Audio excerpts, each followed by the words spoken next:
ছোটবেলায় বাড়িতে কেউ আসলে মা কিছু খেতে দিলে যা করতাম।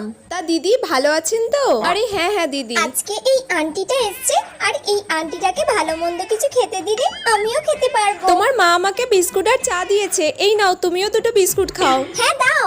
আরে না দিদি, ও এইসব একদম খায় না, এগুলো সব আপনার জন্যই এনেছি। না না কাকিমা, আপনিই খান। হুম আসলে কাকিমা জানেন তো, হুম আপনি চলে যাওয়ার পর আমার মা বলবে কেন যে এরা আসে কে জানে।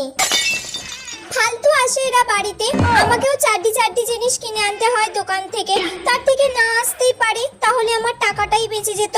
হ্যাঁ, কি সব বলছে এই বদমাইশ মেয়েটা? এই রে, মা মনে হয় খেপে গেছে। ও আচ্ছা। আরে বাচ্চা মানুষ কি বলতে কি বলছে, আপনি ওর কথা একদম শুনবেন না, আপনি খান, হ্যাঁ খান। কাকিমা তাহলে আমি আসছি।